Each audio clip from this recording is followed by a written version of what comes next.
एक ऐसा मंदिर जो इतना पुराना है कि उसे किसने बनवाया, कब बनवाया और कैसे बनाया, वो आज तक किसी को नहीं पता।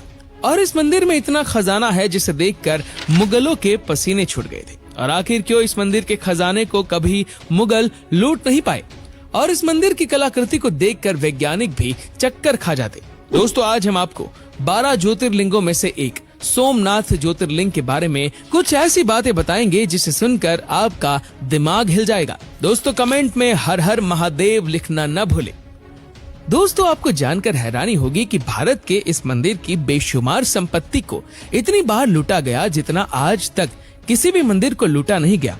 पर जितनी बार भी इस मंदिर को नष्ट करने के लिए दुष्ट पैदा हुए, उतनी ही बार इस मंदिर के पुनः निर्माण के लिए पुण्य आत्माओं ने जन्म लिया। दोस्तों, इस मंदिर का निर्माण तो अज्ञात है, पर ऋग्वेद के अनुसार इस मंदिर का निर्माण चंद्रदेव यानी चंद्रमा ने करवाया था। वर्तमान मंदिर का निर्माण भारत की स्वतंत्रता के पश्चात लौह पुरुष सरदार वल्लभ भाई पटेल ने करवाया था और 1 दिसंबर 1985 ईस्वी सन को भारत के राष्ट्रपति शंकर दयाल शर्मा ने इसे राष्ट्र को समर्पित किया।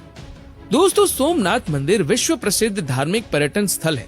मंदिर के प्रांगण में रात 7:30 से लेकर 8:30 बजे तक 1 घंटे का साउंड लाइट शो चलता है, जिसमें सोमनाथ मंदिर का बड़ा ही सुंदर तरीके से सचित्र वर्णन किया जाता है। दोस्तों, आपको जानकर ये हैरानी होगी कि भगवान श्री कृष्ण ने अपना देह त्याग भी यहीं पर किया था और इसी कारण से इस क्षेत्र का और भी ज्यादा महत्व बढ़ गया। इसी स्थान पर बड़ा ही सुंदर कृष्ण मंदिर बना हुआ है। अरब यात्री अल बरूनी ने अपनी यात्रा विद्रान में इसका वर्णन किया है, जिससे प्रभावित होकर महमूद गजनवी ने सन 1024 में सोमनाथ मंदिर पर हमला करवाया। उसने यहाँ से 20 लाख दिनार की लूट भी की और आदि शिवलिंग को भी खंडित कर दिया था। इसके बाद प्रतिष्ठित की गई शिवलिंग को 1300 ईस्वी सन में अलाउद्दीन की सेना ने खंडित किया। इसके बाद भी कई बार मंदिर के शिवलिंग को खंडित किया गया। दोस्तों, इस मंदिर के प्रांगण में एक स्तंभ है जिसे बाण स्तंभ के नाम से जाना जाता है। इस स्तंभ में वो रहस्य छुपा हुआ है जो सबको हैरान कर देता है।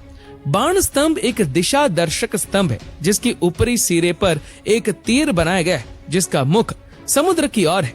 इस बाण स्तंभ पर लिखा है असमुद्रांत दक्षिण ध्रुव पर्यत अबाधित ज्योतिर्मार्ग। इसका मतलब ये है कि समुद्र के इस बिंदु से दक्षिण ध्रुव तक की सीधी रेखा में एक भी अवरोध या बाधा नहीं है।